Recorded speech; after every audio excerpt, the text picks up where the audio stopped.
And we are live. Welcome to the RedBlue Pod124 with a lot of returning people. How are you, Gray? Okay. I'm happy that you ended up saying returning. I thought you were going a different way. But hey, good times. Tuesday. Hell yeah. Hell yeah. What about you, Cole? How are you today? I'm doing pretty good, thanks. Amazing. Welcome back. I'm glad to see you again on the panel. What about you, Matt? How are you today? I'm okay. I'm a little sick, but I'm happy to be here. So let's begin. Perfect. What about you, SuperBald? How are you today? Oh, I didn't get a whole lot of sleep, so to try to stay awake for this, I drank a lot of coffee, so I'm hopped up on caffeine right now. Feeling you. And I will probably have to get up to go pee at least once during the the Same. podcast. The way to do it. What about you, Overlord? How are you today? Saw a movie just not long ago, so I'm a bit tired. I'll do my part and probably leave afterwards. Perfect. Well, thank you for joining. So today we got a lot of things to talk about. Some classic like Endgame and some lesser product like Captain Marvel. So I guess Is it that much lesser, though? Yes, it's not much yes, lesser. yes. but It's you liked it. Then is oh it? my no, that was a terrible movie. So I guess now we move on to the intro in a sec. Not funny. Shut up. Shut up. Shut up. Shut up. Shut up. Shut up. Not funny. So here we are. So we will do something a bit special because it's been a long time. We didn't talk to Gray about the MCU, and it's the first time we talked about the MCU to Matt and SuperBald. So we will start before we get into Endgame. We will start by asking Gray. Last time we talked about MCU, I think that was just before Age of Ultron.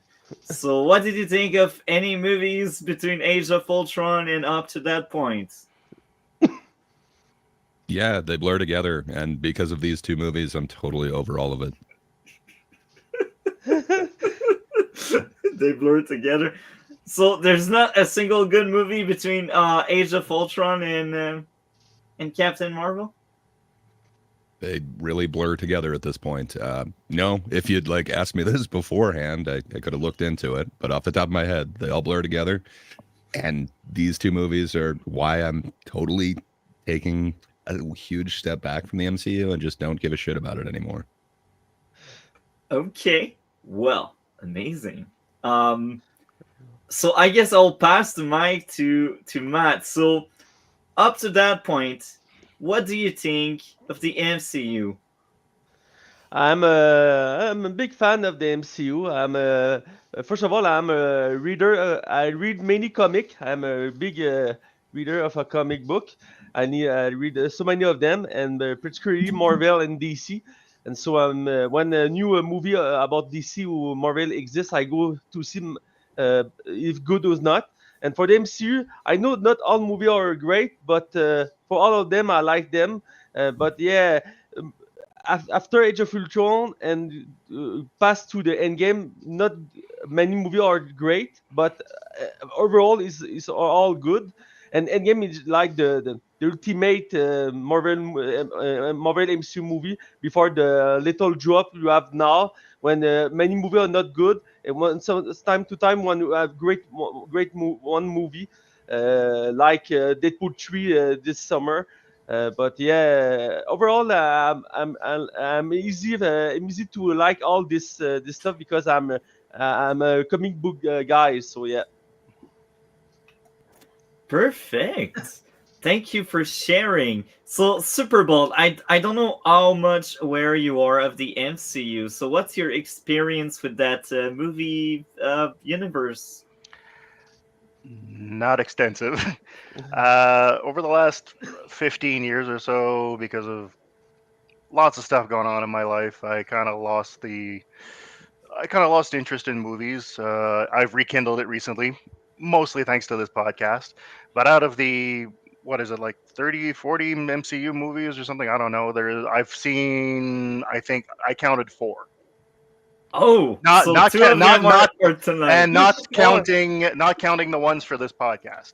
Oh, okay. I saw the first Hulk with Edward Norton, the first Iron Man, and I saw two Guardians of the Galaxy. Oh, okay. Well, Yeah. the third one is better than the second one. That's all I can get into now. But yeah, do you want to add something on your experience? Despite being limited, it's still one, you know. Well, I watched Captain Marvel, and I'll say what I have to say about that when we get to it. As for Avengers Endgame, actually, 10 minutes in, I realized that I am lacking a large amount of knowledge and lore regarding what was going on. So I considered maybe stopping it and just not watching it, and then undertaking the massive task of watching the entire MCU. Not for this podcast. There's no way in hell I would have been able to do that without breaking the laws of physics or inventing a time machine. But then I realized I can't really do that. I have a life, I have obligations, I have a girlfriend that totally exists, and and then I realized that's all a massive lie. So I actually stopped the movie. I didn't watch it. I will just gradually go through the entire MCU.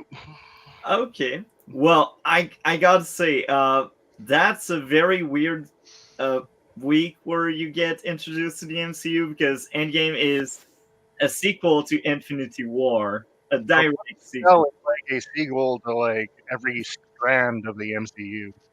Yeah, Guardians of the Galaxy, Captain America, Iron Man, the whole shebang there. perfect. You could skip Well, part 2 of a lot of them. yeah, I agree. Except Captain America, that one was wow. oh yeah, yeah. So we meet Chillmonger. Welcome. I'm glad to see you. How are you today? I think you are on mute. We didn't hear you. Hi, I'm doing okay. That's amazing. Were you there on the Infinity War stream? I can't remember. I remember you were there in one of the last few times we talked about the MCU, but I can't remember if you were there in the Infinity War stream. Were you? I think I did Thor Ragnarok and I did Black Panther, but I didn't do Infinity War. Okay, well, that's the perfect time. What did you think of Infinity War and Ant-Man and the Wasp? I loved Infinity War. I thought it was my favorite movie of all time at the time it came out. And then Ant-Man and the Wasp was all right. It was a little bit flawed because the timing was supposed to happen during Infinity War, and it didn't work out. I remember when Hulk or Banner, he was like, "You guys have an Ant-Man and a Spider-Man? Yeah, they're on house arrest." But then we see when he gets dusted, he's not on house arrest. He's already free. That was my thoughts on Ant-Man and the Wasp. It was all right. It was good to watch. It was fun. It wasn't a waste of money, but the ending was the best part. Well, thank you very much for sharing. So I guess now we will get right into Endgame, and we will pass the mic to Overlord. That's like underneath the like that. Okay. Like that. Hello, everyone. Hi So there. let's say, so I'll try to be quick because I said I'm a bit tired. Perfect. Liked it, enjoyed Isn't it. Was we're going cool. with Had Endgame first? funny stuff. Had some Instead of- touching stuff. Some touching stuff. Epic fights, stuff like that. Wrapping things up. I don't want to sound like a broken record beating, so I think I'll just get straight to the point. I'll give it like a good, 8. I'd raise it higher, but I'd say there's, two things holding it back. One, Black Widow just, Black Widow, ends up dying, and but and then what she gets after that is, you know, um, Hulk throwing a bit of getting a bit upset. I mean, compared to the big funeral that Iron Man got, it's like, and two, the one scene that just the one corny scene that the movie didn't need. I think Which you all know scene? which one I'm talking about. I don't. I don't Some know. people don't. Yeah, that corny scene where suddenly all the all the girls that were all the girls have been introduced up to this point that have fighting abilities. Some just suddenly get together for no reason other than just some girl power checkbox. Uh, Corny and honestly, it didn't accomplish anything. I didn't think it was that bad on the rewatch, to be honest. It's just it's just think it's corny and feels overblown. just corny, and mostly because I find it corny and a bit annoying. And I guess it's a bit of a preview, a preview taste of what's to come. In hindsight, Yeah. it seems like lots of the later of the movie that came after that seemed to be mostly that scene stretched as far as possible throughout the movie or show. Well, Aside from that, I really enjoyed the movie. that's good. Do you want to add more? Nah, I think I'll be going now. Thanks for having me. Thanks But I'll for say right now, coming. I am not gonna ever spend anything to watch Captain Marvel. Nah. I wouldn't watch it even if I'm paid. Even if I'm paid for it. You don't miss much. Captain Marvel is terrible. But Yeah. thank you a lot for sharing us your thoughts. And Have a nice see you podcast, next everyone. time. Bye. Yeah. Oh, yeah, one last thing. Yeah. My sister said that the movie definitely ended the game. Fact. Yeah, word from Cinnamon Pumpkin herself. Thank you very much. See you next time, Overlord. See you next time, too. Bye. And I just realized, Cole. I actually forgot to ask you what was your experience with the MCU since the last time you came. Were you there for the Infinity War stream? I don't think I was. I did review some of the MCU films with you, as you know, but Yeah. my experience with the whole universe, so it's definitely mixed. I mean, when the first films were coming out, I didn't really like it too much to begin with. I mean, I liked the first Iron Man, but like the first Captain America and the first Thor and everything, like they were kind of considered mediocre at the time and just a bit generic, especially the whole fish out of water story and Natalie Portman's performance in Thor 1. A lot of people didn't like at the time. Now they're viewed a bit better today by people because I guess they're like going back and, like, guess because like in later on, a lot of the films felt the same, where at least the ones in like phase 1 and such had, more freedom with the directors got to do, but they still really weren't that great at the time, and even revisiting them, they still weren't to me. So I never really liked it too much to begin with, but there was the odd one that piqued my interest, and I did like the first Avengers film and the sequel to Captain America, the Guardian films, and a lot of other ones. And I really enjoyed Infinity War at the time and Civil War, even if there are some issues with Civil War that people bring up compared to like the comics and everything, but I don't really care as much about that with the comics. So yeah, I was kind of intrigued by Endgame going into it, and what I thought about it. We'll get to that later, I guess. Perfect. Thank you What's for your sharing. picture though? Like, what is it? It's a bridge. Oh, it's just a frame. It's a little like it's not cropped as I usually have it. StreamYard like messed it up, but it's just like a frame from the film The Host. If If you've ever seen it, it's like a Korean film, monster film. So that's a Good monster movie. For that's a flying? subtitle movie, that's a good movie. For a subtitle movie. So sorry, I did cut you off. What did you ask, Chillmonger? I asked Cole what was on screen. Like, he told me it's a monster. I guess it's flying and it has a beak. Cool. Yeah, it's like diving into the water. It's like kind of like a mutated fish. But it's yeah. like a dark Free Willy.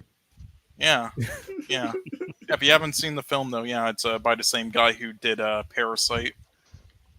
I'm gonna go just to see this scene. I highly recommend this movie, despite being a subtitle movie. Anyway, I guess now we will actually go back in time and talk about Captain Marvel before we really talk about Endgame. So I will first ask to SuperBald. Did you have time for that one, actually? Yeah, I did, and I took notes. So I might as well say what I have to say because for Endgame I won't have anything to contribute. Perfect. The vibe I'm getting here is that some of you don't like this movie, so I'm probably going to be the odd man out here. Like I said, I haven't seen many of the MCU movies, so maybe in comparison to other things, it's not good. But as a standalone movie, I enjoyed it. Well cast, good actors: Jude Law, Annette Bening, Jimon Honsu. Brie Larson was okay. I'll give her that. Ben Mendelsohn. This definitely hit some nostalgia chords with me because it takes place in 1995. I was a teenager at the time. I love the soundtrack to this movie because that was the soundtrack to my teenage years. Hole, No Doubt, Garbage, Elastica, Nirvana. Especially "Come as You Are," one of my favorite songs ever. One of the first songs I ever learned to play on the guitar.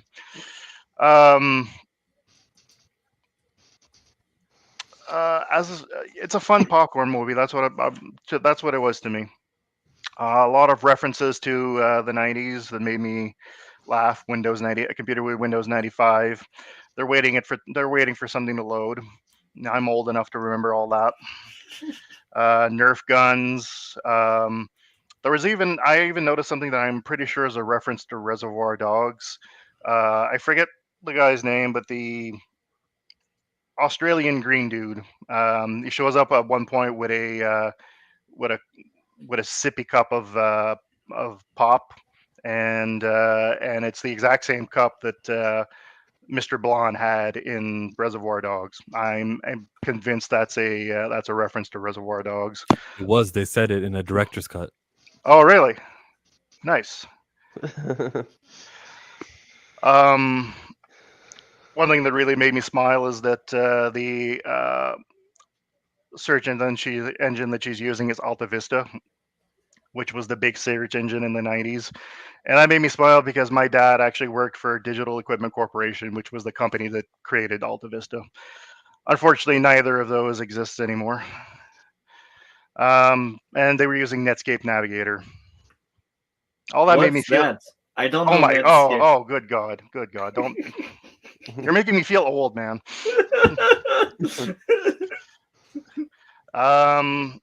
I'm usually not a fan of that de-aging technology, but I think it was actually pretty well done for Samuel L. Jackson in this movie. It looked realistic and believable. I very much appreciated the.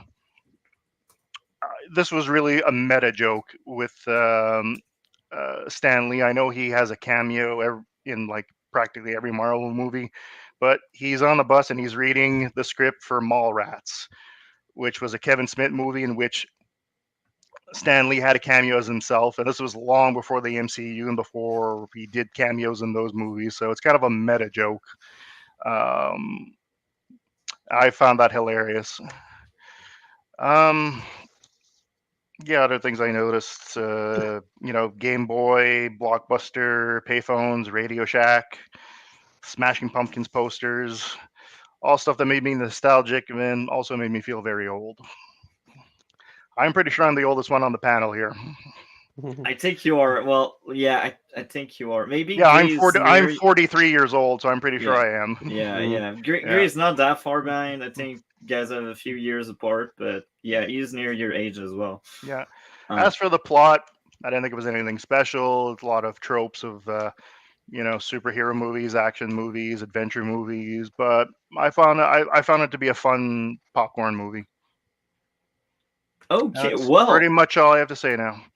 that's interesting. So maybe a factor of your enjoyment might be nostalgia, because Probably. that movie has a lot of nostalgia bait. And as someone that was very very young in the 90s, I don't have that same nostalgia as you, because I was like a kid baby or something like that. But yeah, that's very interesting. I like your perspective.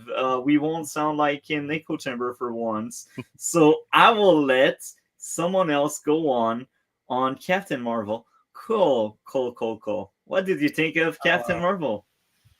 Yeah, this was a challenge to get through.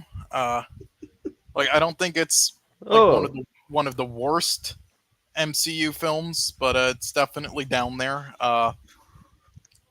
Yeah, first I will just say, this film really depends on the lead, and yeah, Brie Larson was pretty bad in this. Now I understand, she needed the hold back emotion with her character, but there's a way to do it well, and she wasn't able to. I will also just admit, though, I might be a bit biased because I'm just not a fan of her in general. I don't think she's a good actress outside of Short Term 12 and like Scott Pilgrim. I I don't know how have she not. won that This is Oscar. the only thing I've ever seen her in, so that's the only thing I can judge on. I thought she was. Uh, I thought she was okay. I'll give her that. That grade. Yeah, yeah, she won an Oscar for Room, I remember, and I thought it was kind of a joke. And she's just been weak in a lot of films. I still remember watching her put on this horrible, like, Southern accent in the Just Mercy, and it was painful to watch. Oh, you didn't But, like Ava? No, I did not. But yeah, I mean, and even besides that, I just, yeah, her chemistry with like Samuel L. Jackson and others just was not there at all. I mean, I do like a lot of supporting actors in this, but yeah, they didn't have too much to do, unfortunately. And while there was some, this 90s nostalgia, it did a pretty weak job at it, in my opinion. But, I could just be saying that, though, because I just watched some other films recently that kind of did it, and I thought they did it better. But yeah, it was kind of bad to me, though, and just the cinematography and camera work I thought was pretty bland, and just nothing there either. Visual effects were pretty rough at moments too. I felt just no stakes in this and in the story, and with the villains, I thought it could have been done so much better and so interesting, and it wasn't. I do like the soundtrack, and again, I do like some of the supporting actors, even if they didn't have the most to work with, and I do like the first act kind of in this, but the rest of it was, yeah, pretty rough experience for me. And this is also just like, a lot of people like to bring up like Doctor Strange 1 when it comes to like the most mid MCU, when it comes to just having like no stakes or anything, where it just plays it completely safe, like from start to finish. But no, I would say this is it. Like there's no tension or anything. Like it just pulls out every old MCU trick from the book into one film, where it's just the most like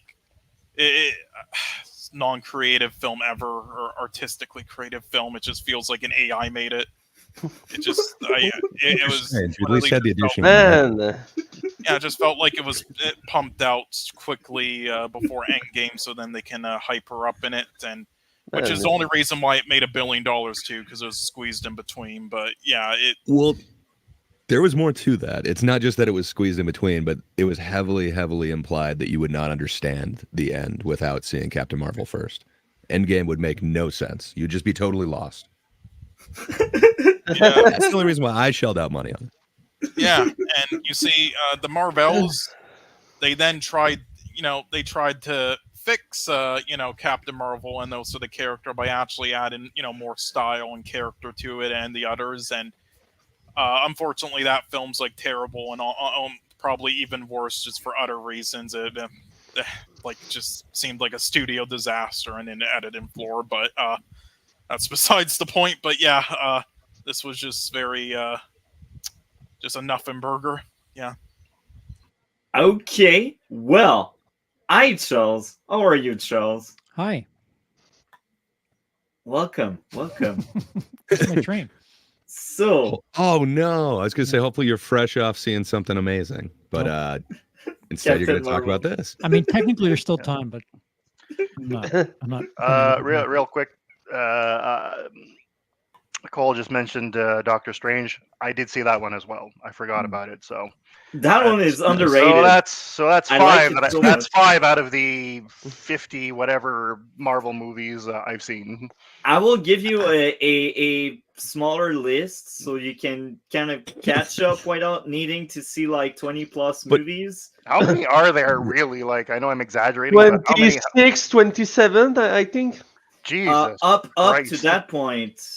I think in total we are near 30 now. Plus I the TV might show. be wrong. Yeah, I many might TV be show on wrong. Disney Plus now. So yeah. Yeah, and there's all the TV shows too. I haven't seen those either. But like I'm what not, have you I'm done? not sure I want to invest that much time though. I will give wouldn't. you a smaller list so you can kind of catch up for once we return on the break without needing to watch But But like keep in 30 mind, movies. the person giving you the list, his favorite Godfather is Godfather Part 3. It won't be a list of my favorite. It will be You a just list of reminded the me. I important said that ones. I would no longer be on the podcast because of Yeah. that. So goodbye, everybody. Yeah, I live too. Okay, Yeah, whatever. But I Great, I, can I make don't a want to list. invest that much time because I don't have much of a life, but I do have a life, and I do have a girlfriend that totally exists. You wouldn't know her though; she lives in Canada. She sounds cool. Okay. Yeah. To be honest, you'd probably be okay with the previous one, the actual like Infinity Wars thing. It all led up to that, but you got the introduction of most of them. I don't know. You're not missing a ton. Fair enough. Sorry, I guess I just kind of took over. Okay. Man, I'm not. My whole experience with Captain Marvel, I forgot most of the movie, and I just remembered the controversy, just the fact that I felt lied to and just cheated out of my hard-earned money, the dollars that I was going to pay for something else. Instead, I had to shell out for this. It sucks because there's a lot of really good actors in this, and I just forgot like every one of the beats, and it was just like, wait, this is pointless. Like I did not have to know any of this to go into Endgame. And then Endgame was its own thing, but. Yeah, to be honest, I forgot almost everything that happened in this movie except for kind of the references. As SuperBald pointed out, like this does have like nostalgia cranked up to like 10, and that part of it's kind of fun. It does that pretty well for the most part. And as everybody else kind of mentioned, there's a whole bunch of really good supporting actors in this, like Samuel L. Jackson, Jude Law, Ben Mendelsohn, and even Lee Pace. Like they're not horrible in this. Just the whole movie is not amazing. And then I just feel like Annette Bening is super wasted in this. I don't know.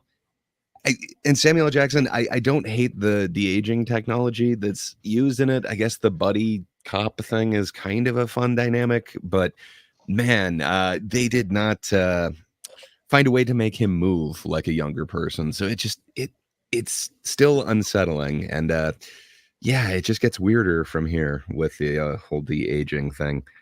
So I don't know. Looking back at this, I guess with like semi-fresh eyes, not mad that I was lied to, that I had to see this to understand anything else. When it just, I don't know. I can't help but agree with Cole that a lot of this just comes off feeling super mid for some reason. And I think it sucks because there are these amazing actors that are in the supporting role that like could actually do something, but it just feels like everything is a waste. And I don't know, like even with all the references that they're using. So like the Terminator one specifically, where like she takes all the guy's clothes and just injures him for kind of no reason other than he seems to be attracted to her. I don't know. There's just a lot of weird like cruelty in this for no reason, and I don't hate Brie Larson, unlike a lot of America apparently. Well, a lot of the world really.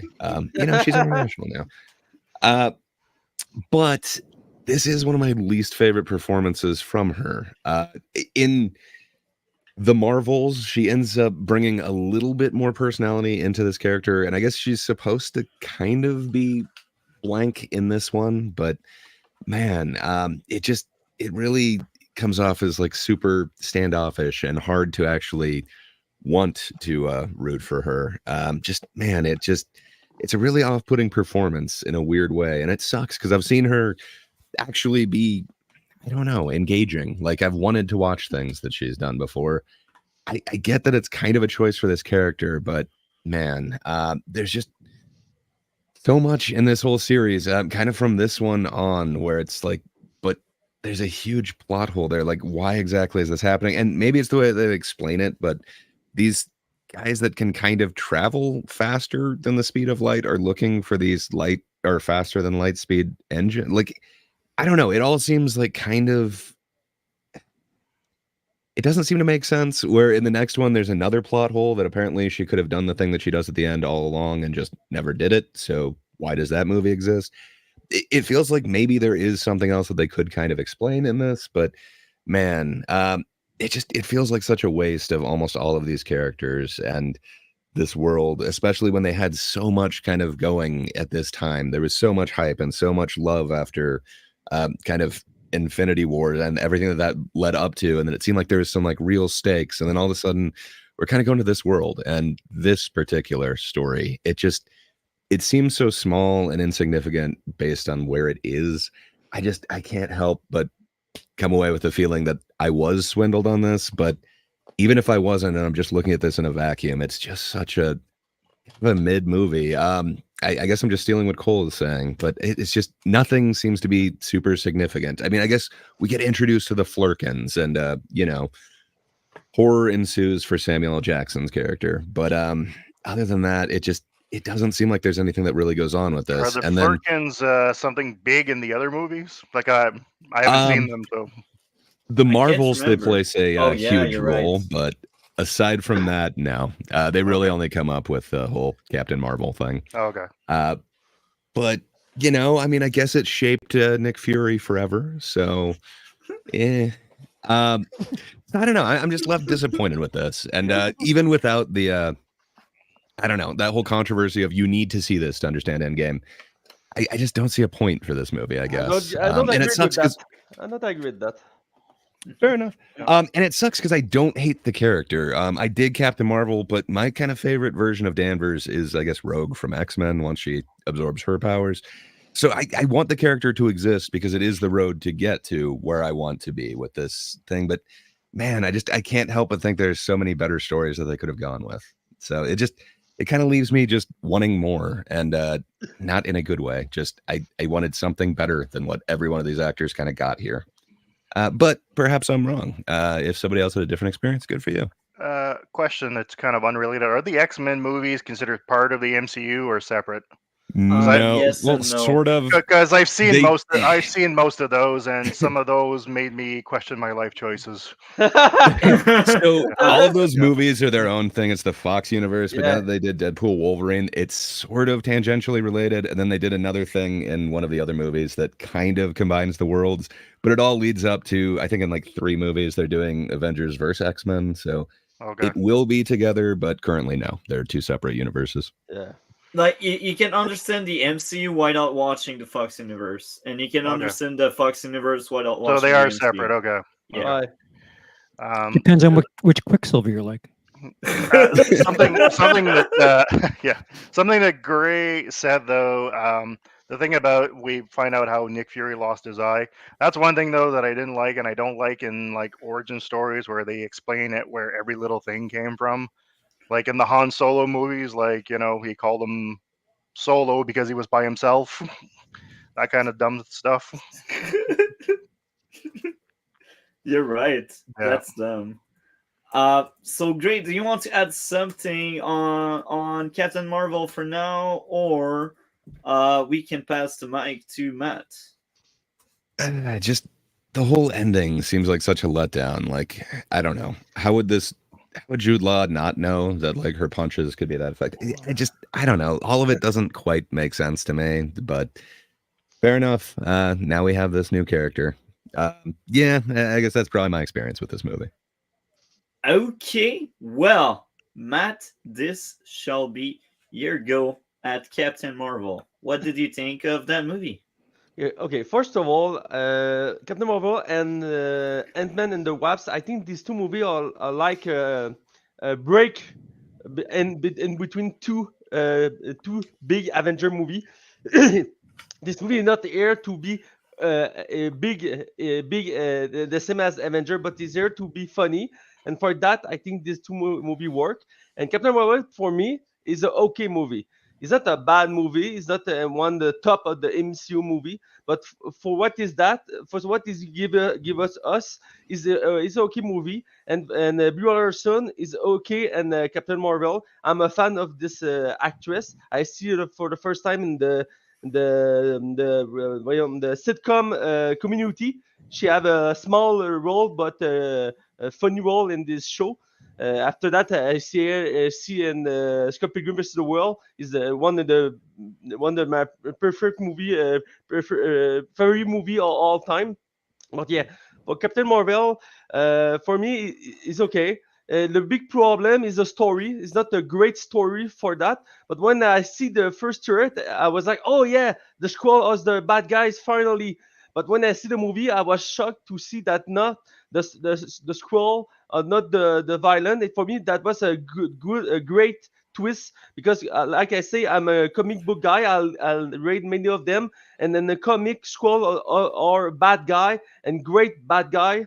And for the when I see the movie, I was shocked to see that. And for a twist, is for me is I was amazed for that. And not many of movie of MCU have that twist. And for that is a good point for Captain Marvel. But for overall, the story is weak. It's not just the character; it's the story. I think you can have a better story for this origin story about Captain Marvel, but it is work. And for the first female heroine lead movie in the MCU, I think is okay. Is it what time to do that after like 20 movie? And after that, we have one other movie is Black Widow. And for some people, Black Widow is one of the worst movie of MCU. I not agree with that, but it's another story to talk. But for Captain Marvel, yeah, a good casting, character interesting, but the story is problematic, is weak. I liked Samuel Jackson, young version. The technology is working perfectly for him. Same for the return of the Phil Coulson with Clark Gregg, the actor. I like this character, and I'm happy to see it again. You have the TV show Agent of Shield, but in the MCU, he's not longer in the movie. So I'm happy to see him again. And Jula is not a is a okay. Jula is maybe the big weak point of this movie. He's not a memorable villain, bad guy. But it's the same problem for many movie of the MCU. The bad guy is always the problem of the movie. Is very rare when you see a good villain in the Marvel movie like Thanos, like Loki, for example. But for this case, yeah, Jude Law is a phenomenal actor, and he do okay for most of the part, but he fell like the end, and we forget him after that. But for like I say, it's an okay movie, and you need to see this movie like a break before too big Marvel movie, like for Ant-Man and the Wasp. Last thing I want to say for the eyes, the lost eyes of Nick Fury, is my memory is correct in the comics? Is Winter Soldier is when he fight with the Winter Soldier, he lost the eyes. I prefer that, but I think in the movie in the MCU you have not reason other that to he can lose the eyes. So yeah, it's not great for Lost the Eyes, but I accept that because it's not change for all the story other than that. So yeah, and yeah, I think all I want to say about that. Perfect. So coming next, Chillmonger. What did you think of Captain Marvel? Yeah, I'll be right back. I got something to do. Okay, so I will pass the mic to Charles, and then once you're back, that will be you. Hi, Charles. Wait, hold on. I got something to do. Well, I mean, you did have plans. Damn it. So it makes You know what? Me too. I got to So- go. What did you think of Captain Marvel?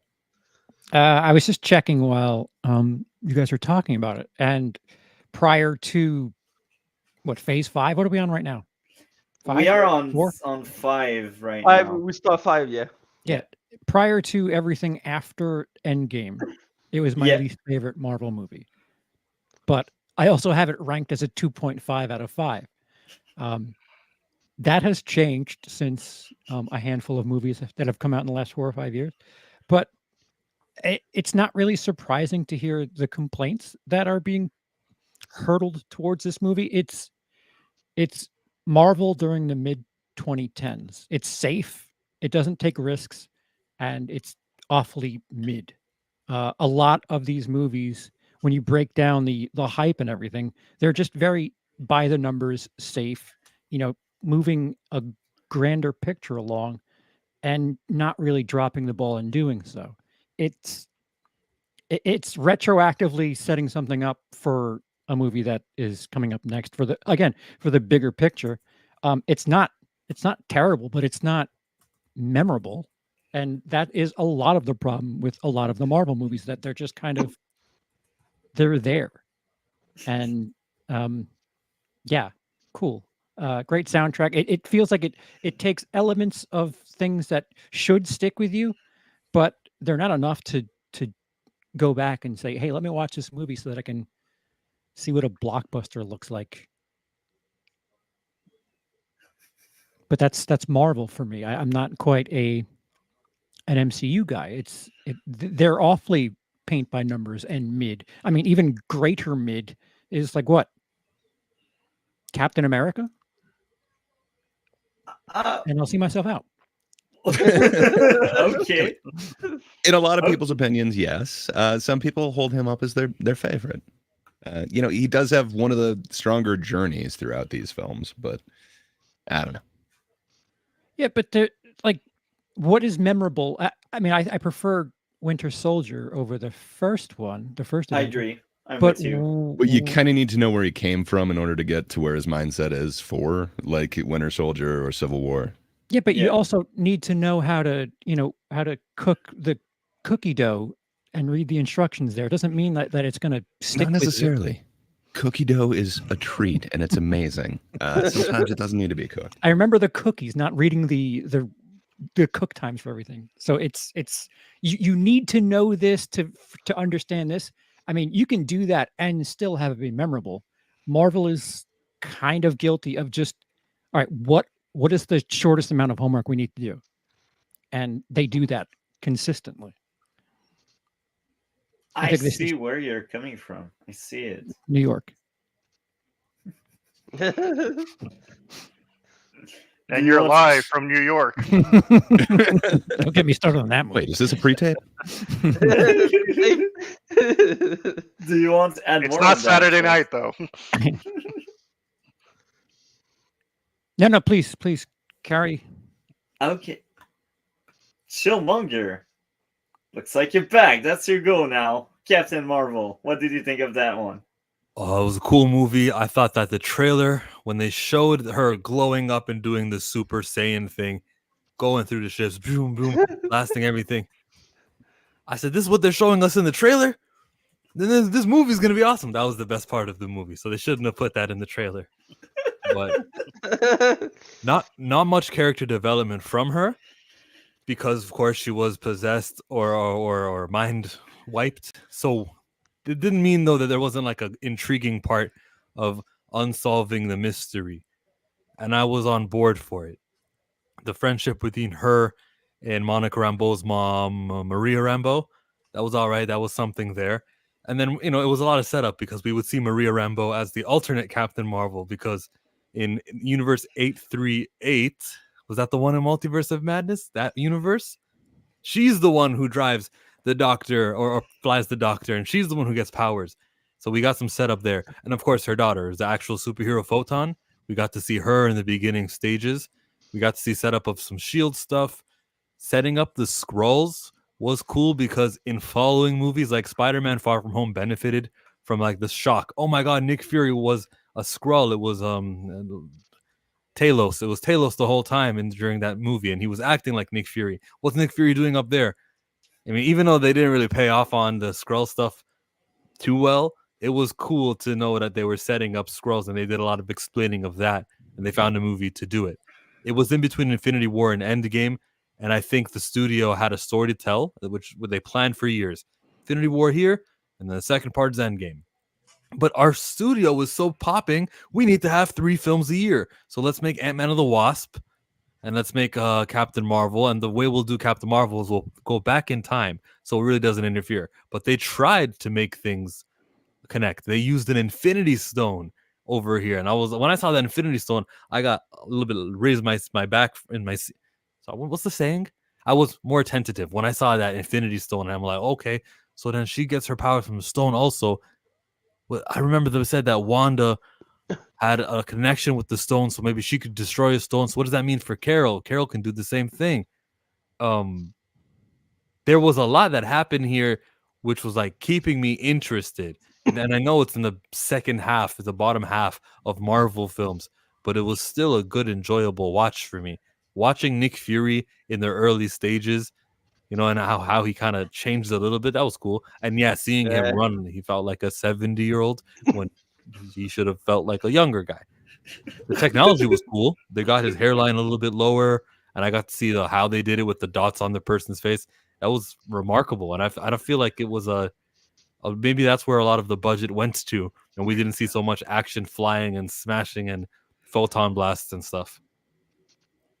I'm not bothered by the women empowerment stuff, especially in 2019 in March. I wasn't caring. I wasn't knowing what the manosphere was and hearing all that stuff.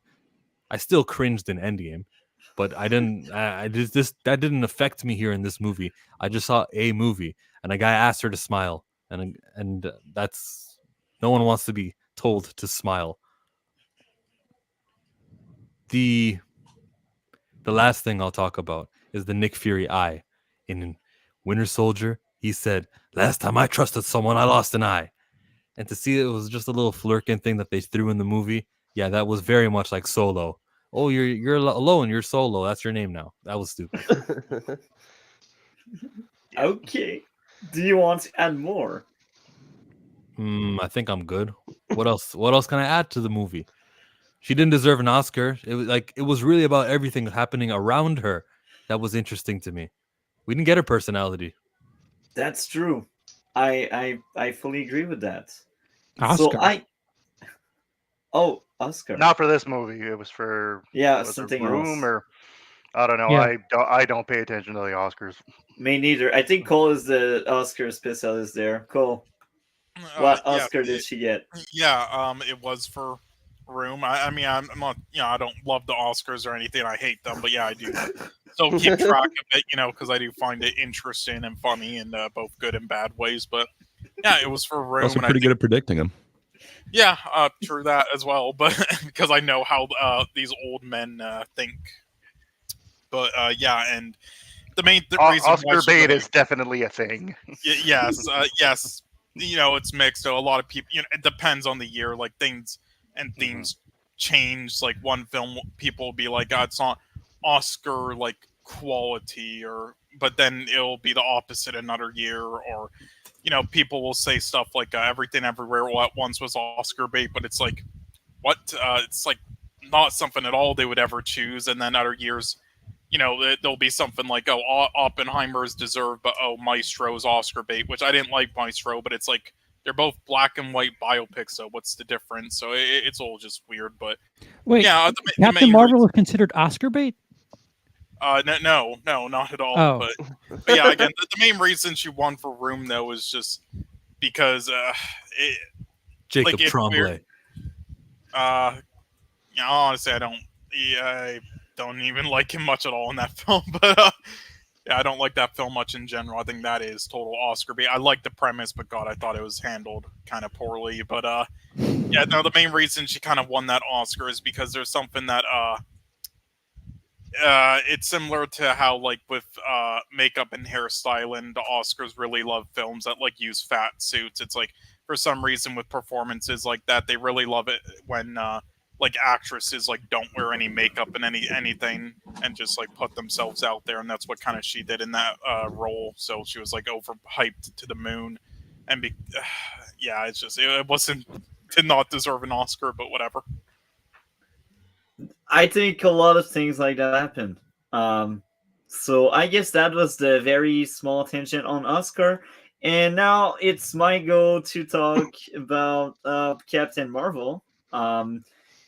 I had a few issues. I think the humor didn't land when the scroll came on Earth because they tried hard to be funny. Sadly, I can't remember the exact precise thing. Pacing was bad. Useless flashback that didn't push the story further. It's just to make you feel and relate more to her, but you can't really. Forgettable characters. I think the direction to tell her to not feel anything kind of worked with the script, but like for a movie where you expect your actress to not act, it feel odd. Maybe I'm crazy. Maybe I'm crazy. In the next film, she's still kind of doing that, but you get more of a. I enjoy her performance a lot more in Marvels than this one. Yeah, it's the same. Like in the Marvels, she was far better. But what did you want it to say, Matt? Oh, I agree. In the Marvel, she was better in the role, but overall, the Marvel is not a better movie that Captain Marvel. But for the development of this character, yeah, it's better. Yeah. On that we will disagree because I like the Marvel a lot more. But anyway, next issue would be feel weird that Captain Marvel asks personal question to a stranger she doesn't know. Any response wouldn't be proof, as she wouldn't know the right answer. Maybe I nitpick too much. Humor felt off during the meeting with the leader of the Skrull, telling instead of showing Captain Marvel's strength. Villain were bad. The humor throughout the movie was awful and didn't land most of the time. Now, I was overly negative. There's still a few things. Okay, a few things. That's a big praise. I guess I wasn't bored. That's a good thing when you're watching a movie and you're not bored. Yeah. I don't have the same experience as SuperBald with the 90s, so maybe that's why I didn't connect that well with the movie overall. Yeah, that's a wee little baby. Wait, you're saying you don't have nostalgia for things you don't remember? That makes sense. I like the lore about the translator, and the action was entertaining. I guess each time there was action, I was like, "Oh, cool, something for me there." I love the plot twist that the Skrull are not the bad guys. It's actually the Krees that are the bad guys. I like that, and that's it. That's the only few things I liked. So I guess now I will ask the panel what would be their grade out of 10 for this movie, starting with Gray. What would be your grade out of 10 for Captain Marvel? It did something kind of unique for me in that I forgot every aspect of this film. I remembered like a couple of the references, like the Terminator thing, but I totally forgot Jude Law was in this. So that's kind of like an amazing feat that this movie did. That it has like these amazing actors in it, but just it is not memorable somehow. And maybe it's kind of the events of the next one that kind of helped me to forget everything. But yeah, I don't hate this movie. It feels like there's so much more that every actor could be doing so much more. Every character in this could be given just something, but as it sits, I don't know, it's just extremely mid. So yeah, I think I'd go 5 on this, but it does have the unique thing of I just had a first viewing of this. Sorry, that's 5 out of 10, Charles, not 5 out of 5. Yeah, I literally forgot every aspect of this. So first viewing? Yes, I Because he literally forgot the forgot first like time. every Oh, story beat in this, and I totally did not remember Jude Law was the bad guy in it. It was like, wait a minute, Jude Law's in the MCU. skillet. So anyway, yeah, 5 for me. Okay. Next. Cole, what would be your grade out of 10 for Captain Marvel? Well, if I would go on a personal scale, it's like a 1.5 out of 10, but objectively, I would give it a 3 out of 10. So still bad, but there are a lot worse films in the MCU, especially later on. Like, at least this has some good moments. And Wakanda Forever! wait, what? Yeah, Wakanda Forever! yeah, that What? that was what her story called. But yeah, way worse ones. Again, at least there's good aspects to this, and there are a lot of things that are at least competently made that they just don't have much of a style to them. Like, I'll take that over just the films later on that annoyed me so much and were terrible, like Thor: Love and Thunder, or films that felt like 50 films combined and just edited together, like the Marvels, or a film which was pretty much like this but 1,000 times worse. Which I'm surprised you all didn't love, since you apparently loved the director's Nomadland so much and gave it Best Picture, which I don't understand. But yeah, that Eternals film is fucking garbage. SuperBald. What would be your grade out of 10? Yeah, like I said, I'm probably the odd man out here because I did enjoy it. Good popcorn movie. I don't think it's a movie I'd ever watch again. Something that really probably influenced my grade is just that this hit a lot of nostalgia brownie points for me because those were my teenage years, and I've been pretty lately. I don't know. I guess I'm entering my midlife crisis because I've been quite nostalgic for the '90s lately. I had a lot more hair and a lot less body fat back then, and I wish I had that body again. Body hair, though. Yeah. So, well, that's what I tell people. I didn't lose my hair; it just migrated south. It moved. So I'm gonna give it a 7. Oh, interesting. I like that. Next, Chillmonger. What would be your grade out of 10?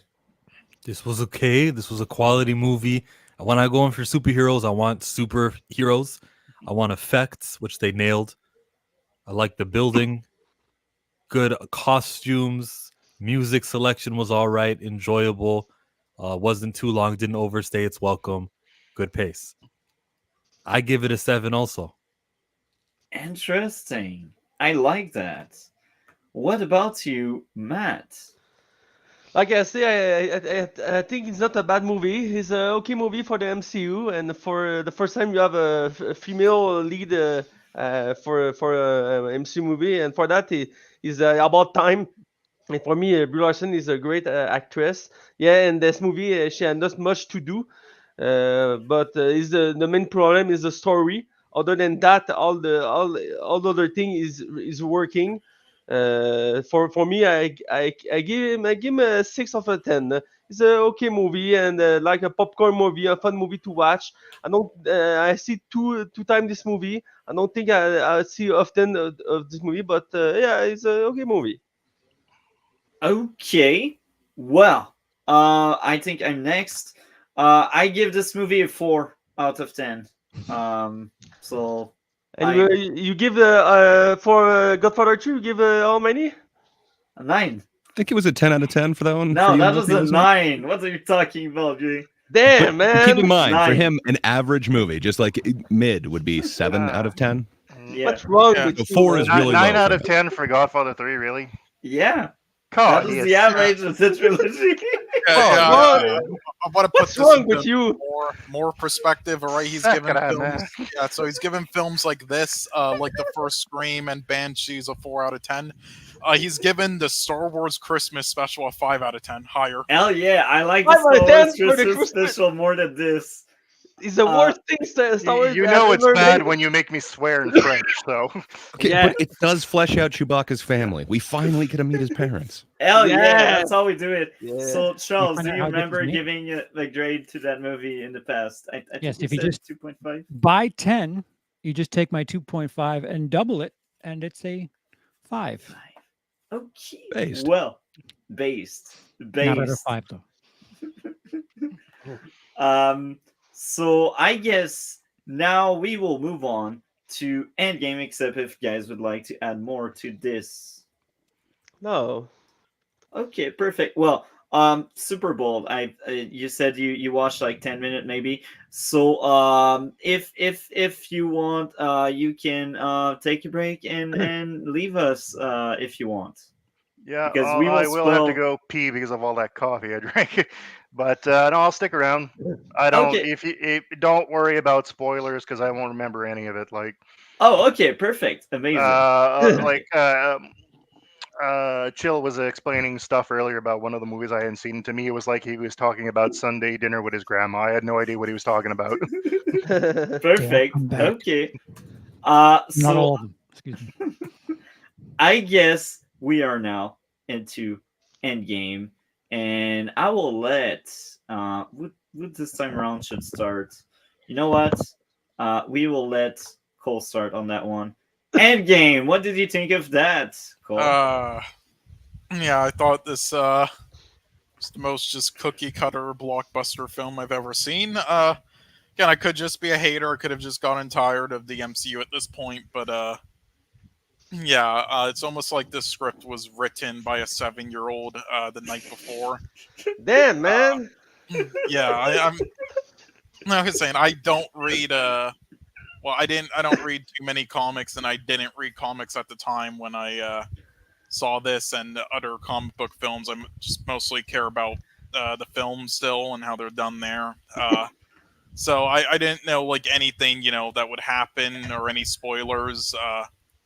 But yeah, I could still like predict pretty much like every second of this film. It's like it takes like the most basic like finale film formula ever and like steps it up to like 1,000. Like it's just so generic. Like the visual effects and some of the visuals, I did enjoy that, and there were some good performances. Like I do really like Robert Downey Jr. in this, and there were some good surprises that I didn't expect at the end there. But yeah, that's about it for me though. Like there was a lot of just like filler and build up, and a lot of the filler in like an hour of this film did not need to be there. It's like they just pushed it to 3 hours to make it feel special. Like you could have cut like at least 40 minutes out of this film easily. It just feels like any other schlock. The big action scene, now it was solid, but it isn't anything we haven't seen before on the others, and it's mostly filled with them just crossing names off like a grocery list or like a YouTube rewind. Just trying to give them a little bit of screen time each, and there was just a lot of issues in it that I could notice at points.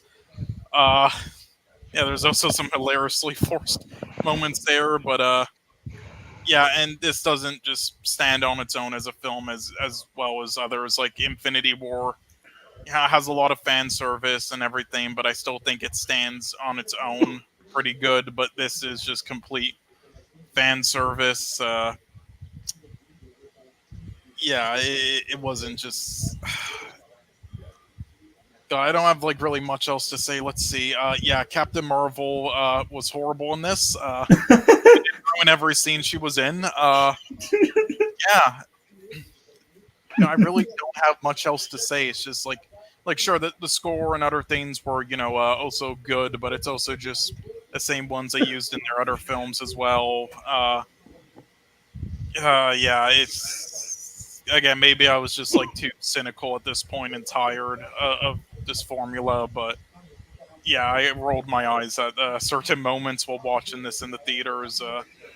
But there were enough enjoyable things about it where I would say overall, despite the complaints, it's still a solid, okay film. But yeah, it's not. I can't call it like a very good film.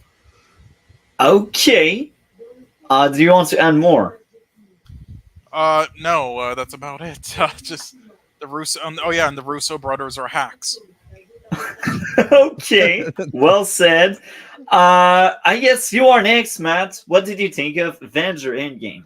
Well, this movie is you can tell so many things about this movie. So I will try to be simple with my thought, my opinion. I think it's a very phenomenal movie. Is closing perfectly the 10 year of the MCU. All character worked great in this movie. I feel so many emotion when I see this in the movie theater with so many people. You laugh, you cry, you are shocked. This movie was perfect for that.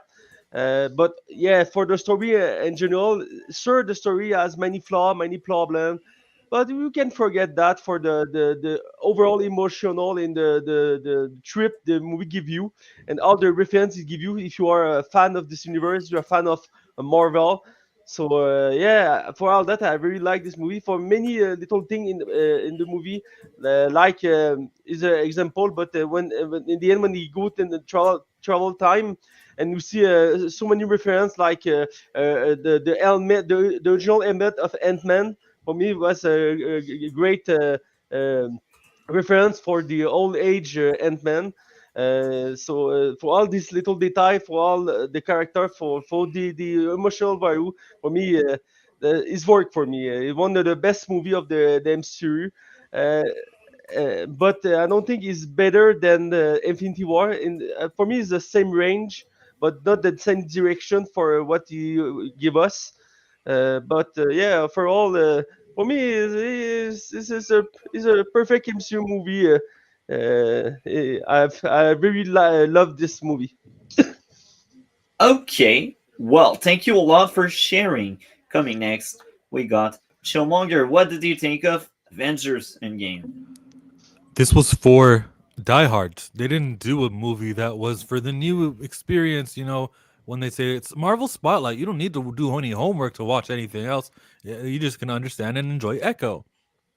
No, you needed to know exactly who they were, so that when Thor, surprise, surprise, is actually really fat and is going through something, you go, "Oh, I feel," because I've experienced 3 of his solo movies, and now here we are here. The the pacing of the movie was slow in the beginning, for good reason though, and I know why it had a 3-hour runtime. We had to feel like, yo, this act, because we already felt a whole year of Infinity War, and then we had to feel like, what? Wait. 5 years have passed, and every half of the population's gone. You can see how depressing it was and how gloomy it was. They did a good job with that overhead shot of the New York Mets stadium. I loved that. And like I felt like I was in it with these characters who I knew, seeing them chill at the headquarters, and Black Widow's just chatting it up with Steve, and they did the intercom thing, and you can see a lot of the people who, usually they don't get into space, but we got to see what Captain Marvel was doing. Oh, I gotta go. It made it feel like a world, kind of. They usually don't go into space. They usually keep things on Earth. This movie went to space, which is great. The heist portion of the movie, it felt like, oh, we're in a brand new movie. Things changed. Now it's trying to use the time stone, the what's it, the red stone. Oh, we were all in New York in 2012, and I'm going, oh yeah, as a fan, I knew that. Good. Now the characters know that. It was for me, and to see them make that plan to coordinate, and of course the Thanos from 2014 kind of jumped on and I guess reverse engineered the quantum realm time hack just so we can have a big blast at the end. And what's the point of the end of the movie of a superhero movie? To have fights. They did fight. They fought. They had combination attacks all over the place. Every hero got his shine. Even when Ant-Man turned giant and got the Hulk out of there, I wish Hulk maybe would have had a one-on-one with Thanos. That's okay. But Thor, Captain America, and Iron Man are who we were building this whole time, and they were the ones who showed out the most. Captain Marvel, when she appeared, it wasn't for nothing, and they even played her same score from the Captain Marvel movie at the ending, and that was cool to see her, and we got to see her one-on-one. Wanda got to shine, which made me care more about the WandaVision show that came later. They built on the emotion between Peter Parker and Tony Stark. Oh my God, kid, it's you. Oh, give me a hug. Iron Man was the star of the movie from beginning to end. But when all the other heroes started linking up, And Captain America was the one who got to say the words "Avengers Assemble." Wish he would have said it a little louder. When Iron Man though led the charge, I am Iron Man snapped his fingers, and he came to a closing. It was like, yeah, that was perfect. Of course, we know that he's really expensive, and his contract asks for like a cut of the movie, so he probably got paid $100 million for this. If they would have just signed him on a long-term deal way earlier, they could have got him for a greater price, and he probably wouldn't have died. But he died, and that's the case. We had a lot of other heroes. We had Black Panther, who was going to go and carry the Marvel Cinematic Universe, right? We had, you know him. We had options, and I guess they decided to kill him. Black Panther did well here also. I think they probably did a change in the script when the first person who comes out the portal was him. I think it was supposed to be Falcon, but they're like, oh no, the movie did so well. Let's change the make it so that he's first with his sister and Okoye. But that's not the point of this movie. The point of this movie is the time heist. It's the doom and gloom in the beginning and the action fighting. We had like 30 minutes of fighting. That's what you want in a superhero movie. People are talking about Red Hulk is going to have 5 minutes in fighting in the Brave New World movie. And I'm like, yeah, cool. I had 30 minutes in Endgame. So they delivered. And the budget was necessary for this. And it's the greatest movie of all time. And it's the highest grossing film of all time. It passed Avatar. Wow, that's interesting. Not anymore, though. Not anymore? Talk about that. Are you kidding me? Something surpassed it? Well, I didn't know Avatar got that. a re-release before Avatar 2 and beat it again. Oh, okay. Yeah. Okay. Yeah. I will just say that, yeah, I do respect, 100 years almost of like build up from the comics. So I do, respect that. And I do agree with Chill's points. I just think the execution was off for me, especially some of the heist moments. But yeah, that's all I'll say. Okay. Well, Chill, do you want to add more on Endgame? I probably could add more. It was a 3-hour movie. No post-credit scene. They made us wait all the way to the end just to hear clank, clank, clank. That was a mistake because it did feel like the end, and we probably needed some things, to further. But That should have been the end. I'm not mad at the multiverse movies. I'm just mad at the in-between things that have nothing to do with it. Like Hawkeye and Clint Barton with Kate. The Hawkeye show was great, man. How else do you get to Young Avengers? You don't understand the character. Vision was not featured here, and I think that's the only superhero we didn't get back. Everyone else assembled, and it was so nice to see them just running, camera zoomed out. That was a moment, bro. We all know the moment when the hammer was lifted, and Steve was now using Thor moves, and that was my electric sound effect. He just lit up Thanos. The thrills here you can't replace. I'll never forget where I was sitting, in which auditorium I was sitting, who I was sitting with. I'll never forget these moments. It was very memorable of a movie experience, if there is one. Like, everyone was loud. Also, that theater experience also plays a part in how I remember this movie. I feel you. I went to see it twice in theater, and I can tell. I attest. People were screaming and clapping. What day did you go on? I think I went like within the first week of release, maybe even the day of release. I can't remember exactly, but I know I've seen it very early, like in one of the first few weeks, and I went to see it again like the following week. So in the first 2 weeks, I've seen it like twice. People are more rowdy in the first day, and then people who come on like the second week, they don't really care like that. Interesting. Do you want to add more? Yes, but I mean, we'll be here all day. Do I want to add more? The Avengers women scene where all the women are there? Nah, that was not progressive. None of you have your own franchises except for one of them.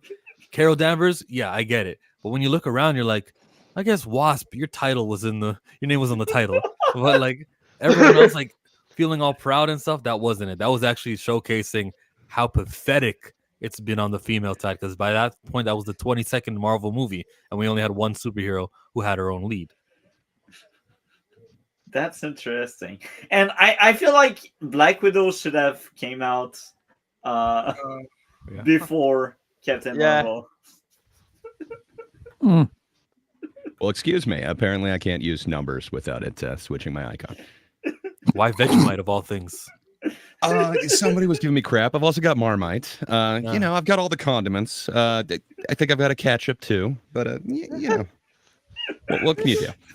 Have you ever had Marmite? It tastes like melted tires. Yeah, it's real With salt. yeasty in a Yeah, I weird way. tasted it when I went to England, and I'll never eat that again. Yep. Yeah, I get it. Yeah, so I don't know. Endgame. I think I was really cynical when I answered before, and you asked me what was my experience with the prior movies. So I don't remember a lot of the build up to Infinity Wars, but that one is definitely unlike a lot of the other ones. So I love the comics. I love Thanos' actual motivation in that one, and sadly, they might be introducing the character that was his motivation in that one in a different series now, but that's kind of unrelated. But it's just so sad if they're willing to actually bring like death into this, but they weren't willing to do that as this motivation. I don't know. It's really interesting. So I was really a fan, and I was full on board with Infinity Wars. I love how dark it got. I love the whole snap and everything. I wish they did it to the comic story, but I kind of dig the backstory that they're giving Thanos and kind of the way that they're showing you from his point of view why he would do this. So while you don't agree with it, you kind of understand where he's coming from. I still think, you know, love is a much better reason to snap, but fair enough. Or attempted love, I guess.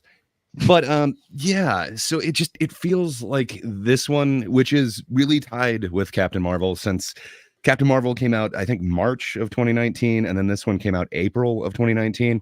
But the whole like marketing thing was, you will not understand Endgame. You will not understand what's going on with Captain Marvel unless you see her movie. Show us on the so I doll was where just Captain coming Marvel off- hurt you, Greg. I can point to the places. So it's mainly my heart, though. But yeah, so I was a little bit not happy about that Captain Marvel movie, but it hadn't really like sunk in yet. I was just like, okay, I wanted so much more for that character. I want to get to Rogue, so we need Carol Danvers to get there. But man, so yeah, this just really helped sink in that they completely lied to me and they stole my money twice. But with this, so I like how dark it got, and I kind of like some of the opening part where it is really dark, and you do see just how horrid this world is. But man, I think the choice to let Thor just take out Thanos so unceremoniously, man, that really rubs me the wrong way. And then we don't have this villain that we've actually connected with. We don't have anything going for most of it, and then it just becomes this random 5-year time jump, and then it's so I understand we've got the stones, we've got time travel already, but to suddenly bring up like the Pym particles, and we've got this like limited amount of them to do a limited jump, but we can't just jump back to a time where we could get more Pym particles or anything like that. It feels like it's plot hole after plot hole, and then so much happens off screen, and we're just introduced to it like, okay, so Clint is Ronin now, and you know, the loss of his family has made him this amazing assassin, and even though we've only seen him do kind of goofy things with his bow and arrow before, now he's just a badass ninja. I don't know. I would like to see some of that. I mean, we have 3 hours here. It feels like you could actually build on some of this, not just, hey, this all happened you know, in that jump, but hey, here we are, fully in this world now. I don't know. I guess I wanted more. It feels like it's pulling the rug out of the emotions that it actually gave you for the other one. And then we just get these interesting things. There's some real gems in there. Like I do like Tony's conflict of, you know, like he has actually had a daughter in this time. He has a new life. And does he actually want to go back where everybody else does? Everybody else wants to bring everything back. But then we're going to this time travel loophole, and they don't really explain it. And then, you know, Hulk is magically now Professor Hulk in this time as well. Just that happened. You know, just deal with it. Off screen. Yeah, it feels like there's so many things that we could actually flesh out, but instead we're doing this. Hey, you remember this scene? We're going to go back to it really quick. Hey, remember this scene? We're going back there. And then on top of that, the way that they have to fix it is they then have to bring the stones back to that time. Like, it feels really unsatisfactory, and it got kind of cartoonical. It got farcical. It felt like it doesn't have the same gravitas that the last movie had, that like the beginning 15 minutes of this had. The tone kind of changes to, okay, everyone's depressed, but we're going to make these weird little Marvel jokes, these weird little tone changes that I don't think people would necessarily be feeling in this. Granted, I make a lot of dark jokes during times, but I don't see Captain America doing that. He had a couple of them that were just kind of, I don't know. The tone felt a little off to me. And then by the time we build to this giant CGI battle at the end with this Thanos that we didn't really know, that we don't really have this connection with, that we don't know other than he somehow realized what they were doing, and then he's able to bring this entire CG army to make this giant punch battle at the end. I don't know. I guess I wanted a little bit more. I wanted there to be an actual showdown with the actual Thanos that, set this in order, but I don't know. They went a different way with it, and it felt like it really took the winds out of my sails for enthusiasm towards this. And then we just get every character back essentially, but it's been 5 years. Like, things have changed in this world. When they unsnap or whatever, do you just come back to exactly where you were, like, in that time? Like, if a building has been changed in those 5 years, or there's rubble or something, do you just show up and die? Like, it's weird. Like, I don't know exactly what's happening. Like, if you were in a plane when it snapped, do you just like fall from the sky? Like what is exactly happening with all this stuff? Like, it just, we're not going to talk about it. Just we unsnapped, everything's good now. I wanted so much more out of this, and I think this is where my enthusiasm for the MCU just kind of died. But yeah, I've still watched everything else, but I didn't feel like I was a part of it. I kind of felt like an outsider at this point. Like, okay, I'm going to observe it, but this isn't for me at this point. And sadly, I think it's these two movies that kind of put that nail in the coffin for me. And yeah, I haven't had the same enthusiasm for this whole thing after these two. It's such a weird plot hole filled movie, but I guess anything involving time travel is going to inherently have that. And they kind of set up that your future it's really interesting the way that they kind of do this, and then it sets up a whole bunch of issues for what comes next, which is like the Loki show that they're trying to set up. It all seems very strange to me, and it doesn't seem to quite work out, but hey, there's kind of a spectacle at the end. So I love that one in particular. That one. But I could do without 3. I'm just saying, keep the train to yourself. I'll just take 1 and 2. That yeah, movie, that and Hot Tub Time Machine are total bullshit.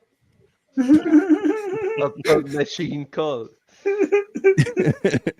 What? You don't like old professors hanging out with teenage high schoolers?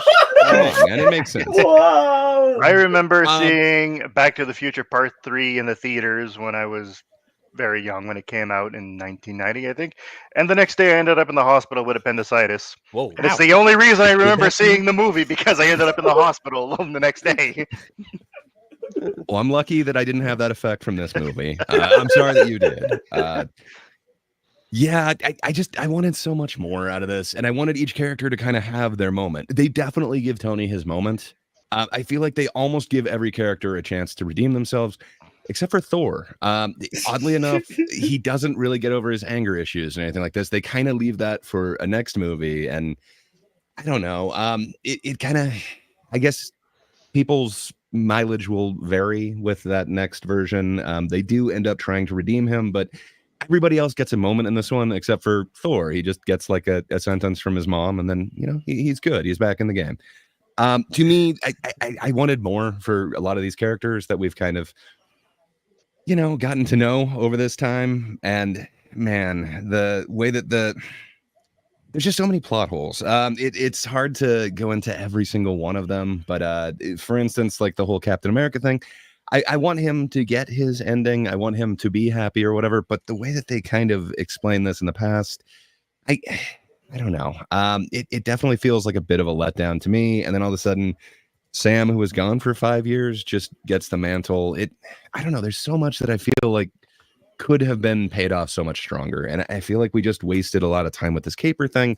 While it's kind of fun, I don't know. I guess I wanted a little bit more serious of a tone. I feel like that's the part that we could cut down a bit for it being a 3-hour movie. So the But first apparently, hour of just society being half dead, that's too bright for you. I Yeah. like that first hour. I want where more than everyone half dead. died. What can I say? I wanted it to go dark. It felt like they actually had some stakes finally in this universe because of Infinity War. And then just, man, when this one just kind of undoes it real quick, that it left a bad taste in my mouth. Not to mention where we kind of left off with before Nick Fury kind of, gets dusted or whatever. He sends out the message to Carol, "We need you." And then you'd think that they'd have like some interaction in this movie or something, or she'd be like, "Hey, buddy, like I'm back. I'm glad you're back." But just kind of nothing. Just that's just gone. Especially when they kind of set up that, you need to know this character and you need to know everything in order to understand how this movie is going to end. And then it also feels like they just completely nerfed Captain Marvel. Like she just, based on the powers that we saw in the previous movie, she should be able to like take out Thanos by herself, but just no, in this case, she's just going to kind of be one of the girls in that cool pose in the one scene. I don't know, man. It leaves a bunch of bad taste in my mouth, and this is the one that kind of got me out of the MCU, which sucks because it was a big part of my life up to this point. And then I just always felt like an outsider after this. Interesting. Do you want to add more? I feel like I have added too much, but thank you. You never add too much. Never. So I guess that's my go, and I got. I actually love listening to you talk, dude. You've got a great voice. You've got an announcer voice. Indeed. you should definitely do voiceover or commercials or something. Indeed. Yeah. You'd be a great game voice actor. Or porn. Yeah. Or doing commercials for, medication or something. Can you read fast, Gray? Yeah. Are you constantly constipated? Ask your doctor if Toussaint Tsunami Lax is right for you. Yeah, you could do commercials in the 50s like, hey, you want a voice as deep as mine? Smoke cigarettes. Doctor approved. Smoke Winston's. Yeah. That's right. Lucky Strikes. Multi, what's your brand of smokes? I'm dying. That's cool. I don't know. I don't smoke. I hate smoking. I smoked when I was younger. I smoked Du Maurier, which is a Canadian brand. It sounds so fancy, though. When I get the fancy ones here, I got Dunhills, which, that's like the American Du Maurier. Yeah. There's a lot of American brands that aren't available in Canada just because they don't want to print the list of ingredients. Yours are scary up there with like the pictures of like the fetuses and all this. Yeah. We just have a warning on ours. Yeah, and they also cost like 15 times more. There's like no there's that label, too. it's just death. Yeah, like Marlboro, Lucky Strikes, Winston, all those, you can't get those in Canada. Nice. Some places do import them, but just like corner stores don't have them. You don't like a little tar in your tobacco? Hey, but they can get Cubans, or I guess we can now too. But it was fun. That's true. We definitely can get Cubans. And we also have Halloween candy that you guys don't have. We have Coffee Crisp, which is so good. Coffee Crisp is awesome. Wunderbar is the word amazing. Smarties. Other ones. I know you guys have something called Smarties, but it's not the same Yeah, it's thing. chalk though. It's slightly these fruity things chalk. here. They're called Rockies here. You guys have that, or you don't have that? That's what we call Smarties. Like your Smarties are kind of like M&Ms, but they got like a slightly thicker candied shell. They're just amazing. And then the chocolate is like real chocolate, which is different. We have American chocolate here. And Arrow, which I also believe is not available in the States. Yeah, it is not. Arrows and Caramilks were great, but then they kind of changed the Caramilk. recipe. Yeah, they changed the recipe, so they're kind of, but they Yeah, did that with, like all of them. Yeah, they're not. It's not as good. I shouldn't even be eating that stuff anyway. But you guys have us beat on the candy. I mean, like we've got Reese's here, and that's pretty great. But everything else sucks. Nothing compared to any of the Cadbury you guys once have. again, though, they also changed the recipe of that. The peanut butter is just so low quality now. It was never. We high have quality. Reese in Canada, and they're not as good as they used to be. Okay. That kind of went off on Multi, a tangent. your favorite candy? Yeah. Do we So I add more on candies and smoking? So I guess the candy podcast. Candy cigarettes, best candy ever. Okay. Okay. Perfect. I guess we can get back to Endgame now. You mean this is not a podcast about smoking and candy? Candies. Oh, Sponsored, so- Paul. what am I doing here then? Yeah, I was there for the It's my candy. area of I expertise. was there for the candy, Yeah, man. so are we handing out cigarettes this Halloween? Yeah, I mean, singles. Yeah. Well, I remember Popeye cigarettes when I was a kid. They still have them now, but now they're called candy sticks, Yeah. Mm, and the tip isn't red anymore. just a tip. Yeah, just the tip. I mean, you don't want the whole thing to be red. That would be weird, man. Yeah, that was my favorite candy ever, is those candy cigarettes. I don't know about the Popeye brand. Here we had ones that looked just like real cigarette packs, but they had like a horseshoe or something on them. They were great. Yeah, the sugar on the candy end. ever. So if you blew it, it would look. That like was the smoke. gum. It came in a wrapper, but the Oh, real yeah. candy cigarettes were like this weird marshmallow, but it was hard. Chalk. I'm sure it was not edible. Yes, it was pretty much chalk, but it had this unique flavor that I've never Yeah. had in anything other than that. They were amazing, addictive, if you will. Multi, your favorite candy? That's it. Oh my. It's been a long time I didn't eat candy. What? Well, That's I'm doing a insane. diet. I want to lose weight, and like candy don't help. That's a shocker, right? You know, but- Really? If you eat only enough candy to be under your caloric level, you could still lose weight. You'd be very It's still malnourished. goddamn but you could do it. sugar, and sugar is bad. Like it goes right into your belly. It goes into your but blood. You don't know as well. science. I mean, calories are calories. If you're in a caloric deficit, you're gonna lose, sir. Yeah. But That's why I eat I nothing but think- Snickers bars. I think Mr. Big Ooh, are yes. great. Mr. Big, yeah. Those candy bars are like this long. Yeah. That's Yeah. great. Yeah. I think that's because of the size, because you got more for the same price. To Yeah. be with you, that's a good song. Ah, based.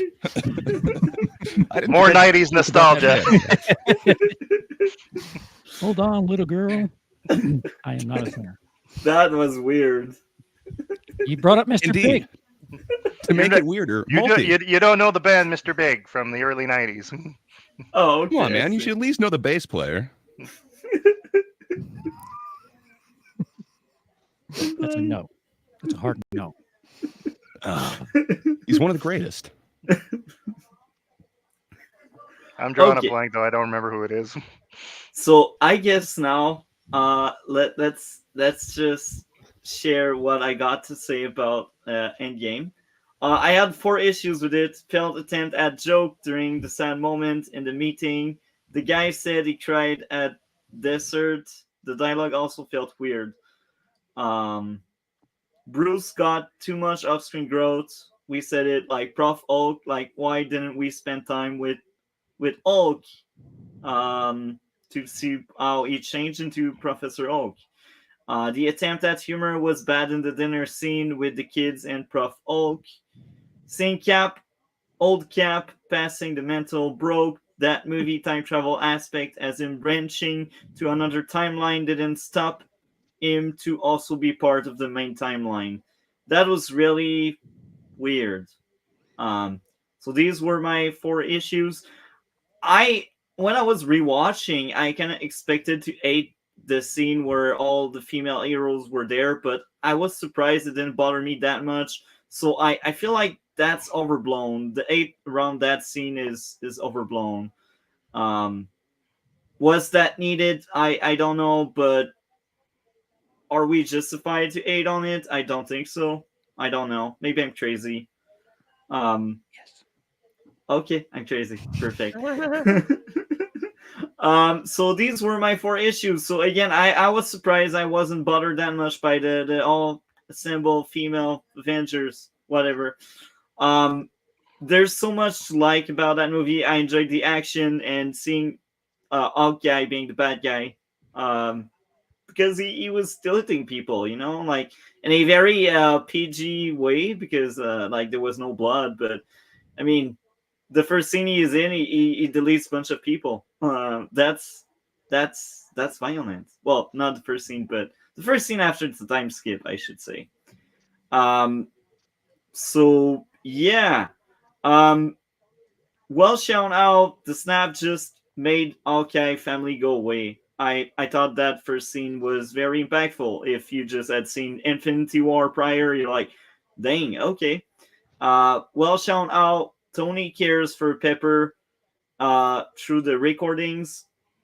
Well shown and told how losing Peter destroyed Tony. Tony being negative about the outcome was entertaining. Tony cracking time travel felt earned. Emotional farewell between Hawkeye and Black Widow. Tony can now express his love to others and he is willing to sacrifice himself for others. I think that's the pinnacle of his growth. I like that. Just him saying, "I am Iron Man." Boom. No more villains, and he dies. Um, so that was something. I There's so much more I can say, but I would go on and on and on forever. Damn, Again, you the ruined action, the ending for me. No, I already knew that. the action and like the characters were fun. The movie was entertaining, and people are saying, "Oh, the pacing." I disagree. I didn't see the time fly. Um, I just went through the movie, boom, for a third time because I did see it twice in theaters. But the first time, The first time as well, it went fast. I was so hyped and excited. I liked it. I would even say that the first two times when I went at the theater, I had less issues because I had seen less movies and I was Okay, to be a not jerk to trained. you, did you just enjoy it because of the nostalgia factor? Because you remembered all the other scenes that they went back to through the time travel method? That's what you did to SuperBald in the first in Captain Marvel. ooh, Maybe that's a factor. You're right. Maybe that's a factor. Maybe I thought that was great because of all of the nostalgia bait. Maybe. They manipulated your emotions like you did with me. kazoo type. Yeah, they did, and they succeeded. So yeah, I don't have a lot more to say. Well, I do, but I could go on and on. So let's just say that I enjoyed it. Uh, Maybe a bit less the third time, but still a lot nonetheless. 9 hours devoted to a movie. I Yeah, enjoyed it less the third time. yeah. And it's funny because this movie I did see it 3 times, and I don't want to ever go back to watch Godfather ever, and they're around the same runtime. So yeah, I guess we are up for the grade out of 10. Mine is the 8.5 out of 10. What about you, Cole? Oh, sorry. Yeah, I would probably give this like a 5 out of 10. Okay. I will pass on the mic to someone else here. Chillmonger, what would be your grade out of 10? It was too culturally relevant with not us. You know, there were lines like that before the movie came out. Not us, not us. Some people move on, not us. There was so much that we got here that it's undeniably an 11 out of 10. Okay. And I just realized, Charles, we didn't hear about you sharing your thoughts on Endgame. What did you think of Endgame? Will you deny it?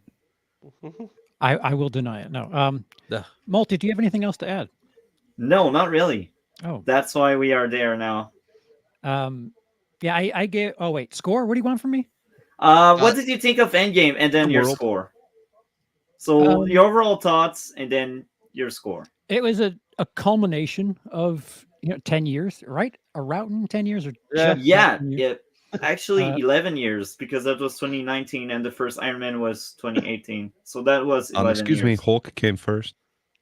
So the way that Infinity War was basically the story of the villain, Endgame is the culmination in the story of Iron Man, and I think they go through all of the motions. I would disagree that you need to see the rest of the 27 whatever odd movies to fully understand this. I don't think that's true. I do think it helps. There's benefits. There's moments that will be powerful, and it might seem like an Easter egg of sorts to those who know what they're looking at, but I don't think it's crucial to the story. I think it's contained enough to where they set certain things off within the movie itself and pay them off. You know, there are a bunch of cause and effect moments in the movie itself, not even just throughout the timeline, where uh, uh, Iron Man's character in the very beginning, he's just wiped out. He's miserable that he couldn't do anything, and they show the different, like Captain America deals with it a different way. He tries to help people through speaking and things like that. Being a hero just by being an ear for them, and the payoff to that is Iron Man actually is able to help, but it costs him dearly. And I feel like it could be part of the fact that I saw it opening night, but it was something where you had to be there within a crowd, because it certainly was something. It's something that you can't put your finger on. It's this shared experience thing that there's something majestic about experiencing something where there's this hundreds of people around you that are just sharing something. You can't really put a definition on what it is you're experiencing, but yeah, it should have been the end. It's a great way to go out, and thank God they didn't make anything else after this. It's That's a 9 out beautiful of 10. denied. It is a 9 I out don't of see 10. it. It doesn't exist. Yeah. So that's a 9. I like that. Do you want to add more before I pass the mic to someone else? No. Thank you very much for Wait. sharing. Oh, No. wait. Okay. No. No? Okay. Are you sure? Yes. Okay. Great. What would be your grade out of 10? Yeah. Yeah, I'm sorry, Chill. I gotta deny it. I understand your experience and the experience of everybody else in the theater. I was also there opening night, and it was an experience. People around me did not seem to be sharing that same experience. So I am in the minority on this, at least for that opening time. And this one stuck with me, where Captain Marvel, I'm not kidding. Like, I totally forgot that Jude Law was in that. I don't know what I thought the movie was. I just remember being kind of disappointed with it. Mainly, I remember Brie Larson not like emoting in there. But with this one, I do remember a lot of it. I do remember that we're time traveling to all these different scenes. I do remember that, like, suddenly they've changed almost every character in this 5-year jump. I just wanted a little bit more. I was on this journey, this 11 plus year journey to get here. And man, it does feel like a lot of it was earned. And then there's just so many like weird jumps in this particular movie. I like parts of it, and I think it's so close to being where I want it. But man, a lot of this kind of falls flat and seems a little unearned to me. What are the weird jumps you're talking about? So there are jumps through time. There's kind of literally a few jumps in logic, kind of who we're all going to battle at the end is kind of a big jump, where it's like, oh, okay, instead this Thanos somehow rose up and grabbed every villain ever to come and do this giant CGI battle. Just to me, there's little things that could have been like a ramp up. Like, it would be so much more rewarding to me if it is the Thanos that we know that somehow like recruits his entire army to do this final battle or something, as opposed to alternate Thanos. I don't know. There's just little things that I wanted it to pay off a bit more. None of us kind of mentioned the Black Widow thing. I like the character. I guess I understand the sacrifice, but man, I guess I just wanted a little bit more than that. This is kind of the ode to Iron Man, which, hell yeah, that character was awesome. I think this is a hell of a way to go out, but I think what they kind of did with everything else just left a bad taste in my mouth. And then the whole Captain Marvel thing, it will forever haunt me. So for me, this is more like a 6.5, and I really wanted it to be a little bit more than that. It sucks, but it did kind of push me out of this. That was where I kind of tapped on this being a fan, if you will. So yeah, I guess I'm probably the lowest one here, though. Well, I guess Cole is. Never mind. Cole, you're the negative one. Yeah, you're already negative. And Yes. now we can welcome Rosales comic. Hey. Hi there. How are you, Rosales? Welcome to the show. Well, good evening, everybody. Sorry I'm late. That's fine. Better late than never. So we will pause on the conclusion of Endgame, and I will ask you, what did you think of Captain Marvel as a movie? I didn't like it. Why is that? Well, she acted like a villain for one thing. She totally strong-armed her way. She never bowed to anybody. She beat up that dude outside of the Blockbuster. So, I mean, he was interested in her though, so he had it coming. But she kept getting up. She kept getting up.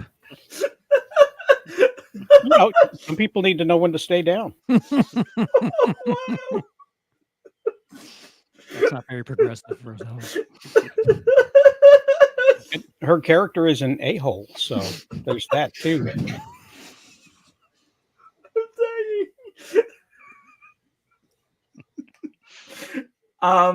What else about Captain Marvel?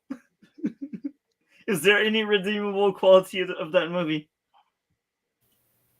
Well, people got paid. That's always good. Damn. That was wrong. Did you remember Jude Law was in it? Was it just me that forgot? I don't even know Jude Law. Yeah, you know what? He's yeah. Well, everybody's got to slum it every now and then.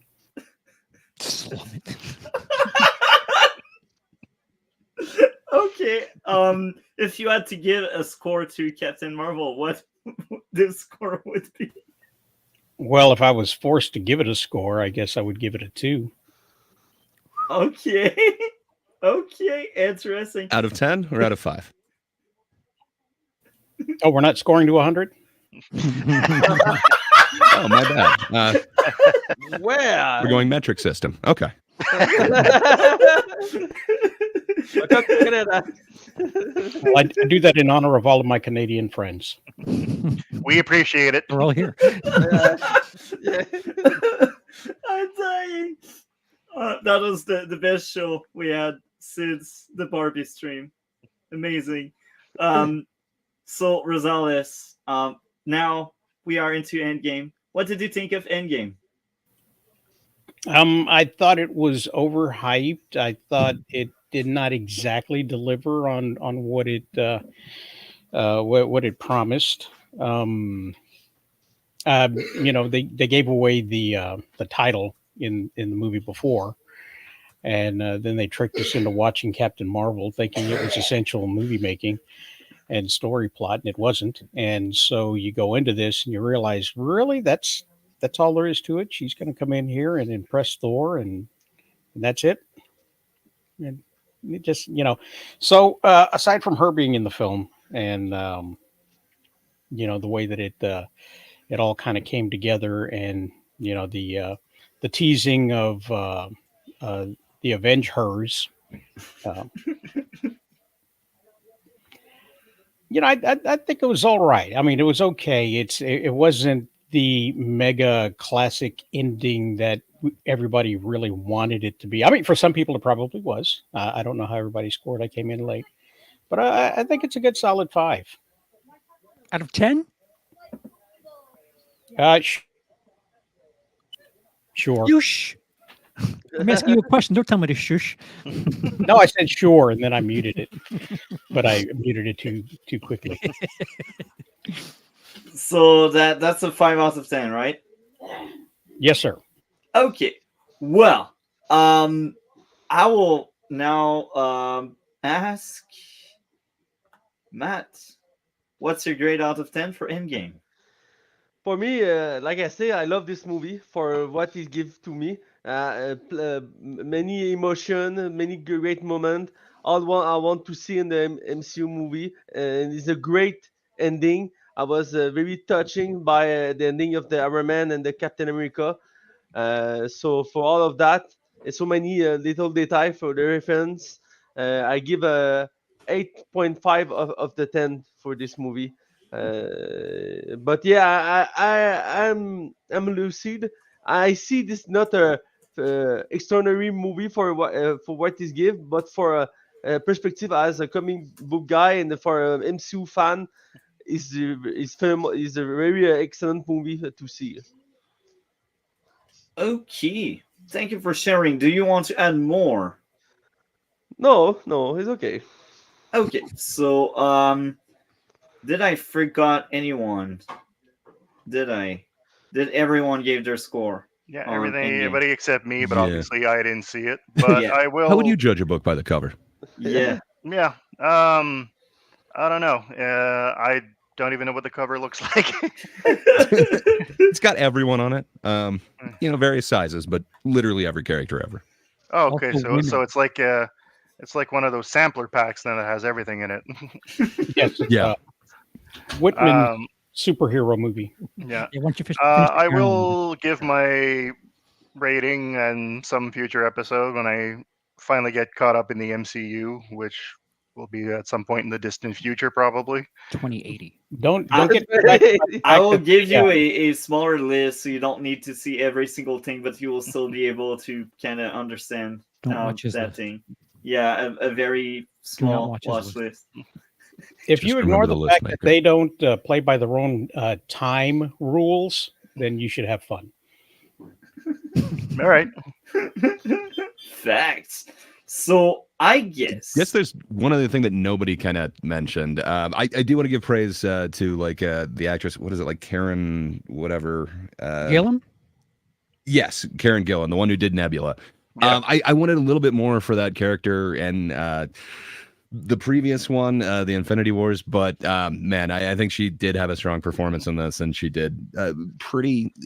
I enjoyed what she was doing here. I'm glad that they gave her a little bit more meat to actually kind of work with in this, because she should have a much bigger part in the actual Infinity Wars series. But fair enough, the MCU is going their own way with it. But I don't hate what she did, and I totally forgot to praise her earlier. So yeah, wanted to stick that in somewhere here.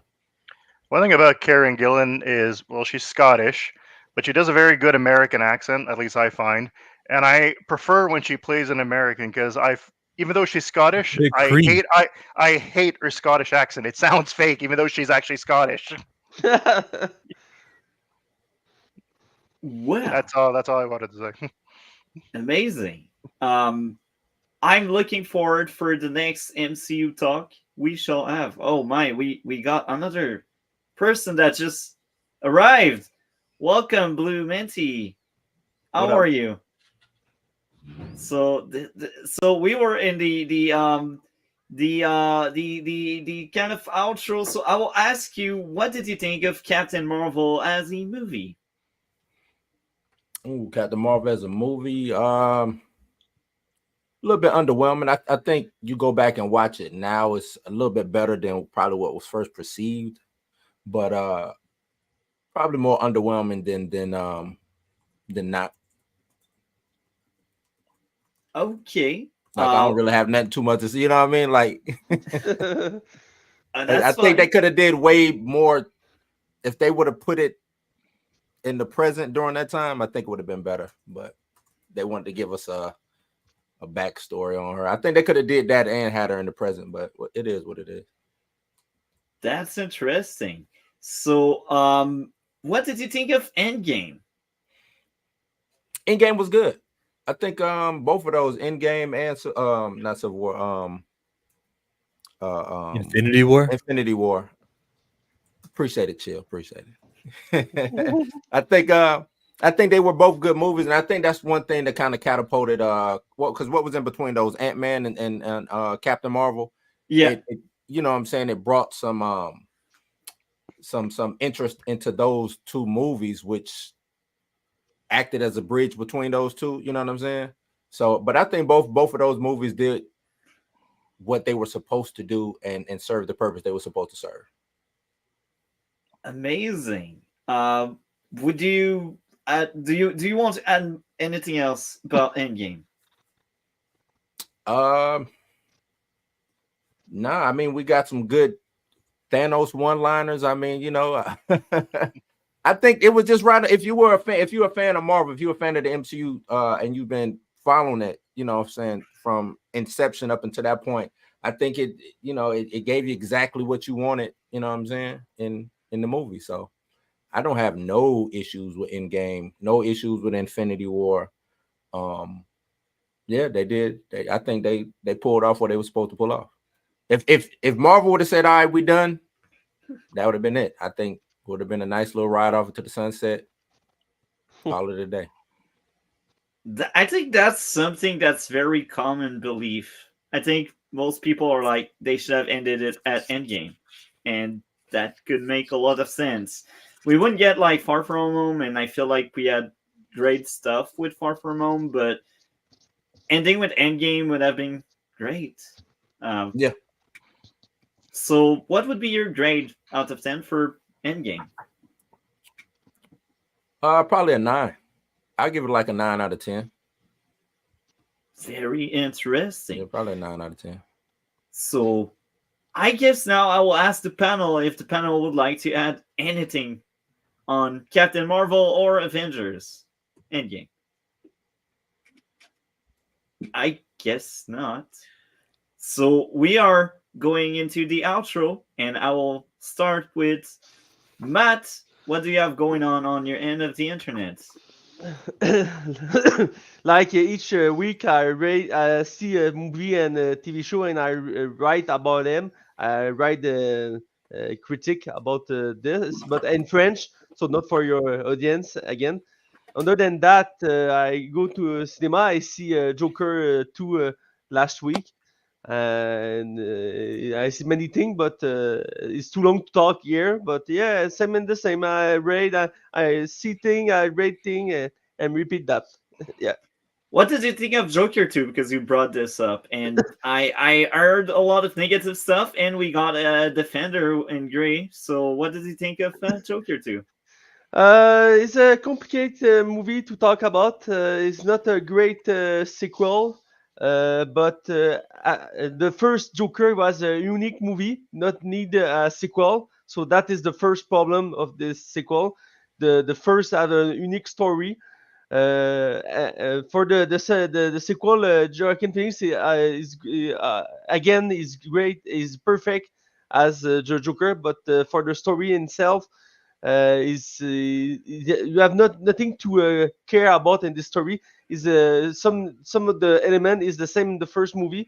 The Todd Phillips, the director, want to repeat himself for the audience understands this message of the first movie. Joker is not a great figure to follow, and this movie, the sequel is the clear message is not follow the Joker. Other than that, I like the part of the music because the comedy musical, the movie. The music was the best part for me. This movie, but other than that. For me is a failed sequel, but that was the thing about this movie. It's impossible to be the great sequel after this unique first Joker movie. So I'm not surprised it's not working, but I hope it was better than that. But it's just okay, and yeah, so it's just okay. Is but the first is we can see the first again and again, but this is sequel. I think you forget this one. Is okay for that. Perfect. Thank you for sharing. And now I will pass on the mic to Gray. What do you have going on your end of the internet? Well, funny you should mention it. I actually have a video in the works that is on the same subject. It's on Joker Folie. I was able to enjoy it a little bit more than most people. I think I just see it slightly different. So I had a couple of people ask me to kind of put my analysis of it or whatever into a video. So I'm working on that. That should be out in the next couple of days.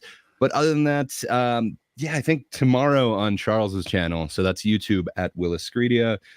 It's not this show, but might as well put a graphic up.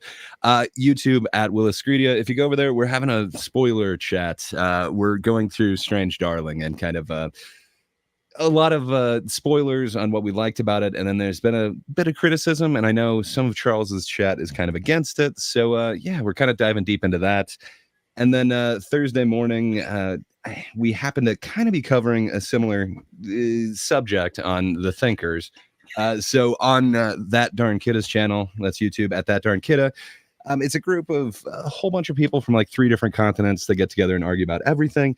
But this time we happen to be talking about the film Strange Darling, since everybody happened to see it over there. And then it's leading to a bigger kind of conversation on what makes a film artsy. They see this film as very artsy. So yeah, if any of that conversation sounds fun, come over to That Darn Kidda's channel Thursday morning. Thank you. That's all I got going on. Charles, do you have more than just the Strange Darling spoiler stream? No, your check's in the mail, though. Thanks for Thank you, sir. doing my work for me. Yeah, couple what he said. That's really it. Okay, I don't have double anything what else to he add. said. Okay, perfect. Oh, wait. Oh, No, I don't have anything else to add. nothing else. Oh yeah, perfect. So let's pass on the mic. SuperBald, what do you have going on your end of the internet? Internet-wise, no change at all. It's just the only thing I got going on is this podcast, and I'd say today was the best episode for me so far. And it was fun to meet all the people on the panel that I've never been on the panel with before. Great to meet you guys. Other than that, not much going on. For future episodes, I would like to move out of my living room and into my office. I would have a nicer background with some movie posters. But I have a lot of crap I need to move out of there because it's a combination office, spare bedroom, storage room, workshop, disaster area. It looks like the warehouse at the end of Raiders of the Lost Ark right now. That's kind of awesome. Yeah. And this current I've got which is car awesome. parts and computer parts and boxes and just a bunch of crap everywhere. The private chat is very funny right now. So yes, Cole, you did miss a lot. So I will pass on the mic to who's next. Like with that layout, like it's hard. Like okay, now I see the entire layout. Perfect. So I will pass on the mic to Cole because he's back. Cole, what do you have going on your end of the internet? Not much, I guess. Yeah, just I guess you'll see me on other streams maybe, and watching films, I guess. They're supposed to do something with Joker lately, but I think he had to move it back to November. So yeah. See, is there anything outside of that? Actually, yeah, we are my friend Austin and I and some other people. We'll have something planned in November, hopefully with making a short film. So we'll see how that goes. But yeah, that's about it. That sounds amazing. I'm looking forward to see that if you guys are showing it. It should be shown sometime. Yeah, it's just for a 48-hour film challenge thing. So okay, well, next, Blue, what do you have going on your end of the internet? Nothing. Having an ongoing beef with Chillmonger, but no, just I'm rearranging my whole setup right now, so really not too much. Probably try to put out a video either on Agatha or Penguin this week, but really not too much right now since I'm rearranging some stuff. Okay, thank you very much for sharing. And Chillmonger, you're next. What do you have going on your end of the internet? Recently, I did a video about the Green Lantern casting. I thought Aaron Pierre's skin was too light to what Jon Stewart's supposed to be. But now I want to have fun because they posted this picture, and I'm gonna be like, that dog fur is too light. So I'm gonna have a parody video coming up. Looking forward for that. That sounds amazing. So did I forget? And Rosales, I almost forgot about you. Rosales, what do you have going on your end of the internet? Put it away. We can't hear you. You're on mute. Share your feelings. but we can see you, which is awesome. There we Yeah. go. Yeah. Love your Sorry, background. I'm preparing for the rave. Nice. We got we got a new show coming out on the Rosale Comics YouTube channel. It's called After Dark, and we'll be talking about Elon Musk ripping off iRobot and actors selling non-alcoholic beer. So stuff we don't. Yeah, we cover other topics on Sunday mornings. So these topics are a little less comic movie heavy. So stop by on a Friday night and open up your favorite beverage and have a laugh. Amazing. Thank you a lot for being there, everyone.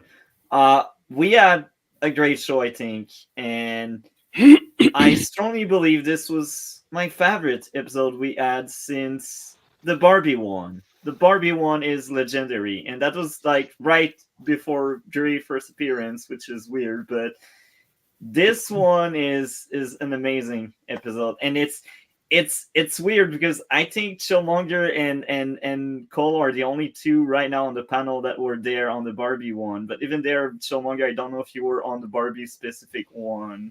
Were you? We talked about Spider-Man Into the Spider-Verse. Were you with us when we talked about that? No. Oh, not even you were there. Oh, that shows us how times change. Great show tonight. Thank you guys. Thank you everyone. Any closing thoughts? Anyone? No, not really. I do just have to say, yeah, we also talked about an A24 film, and as we did that, everybody else left. So that was funny. That's a meme. That meme is eternal. People, we are like 10 talking about Spider-Man, and we are 2 talking about Bo is Afraid. Legendary. Well, I mean, it was a better film, though, so. No. Disagree. Yes. And with that, we are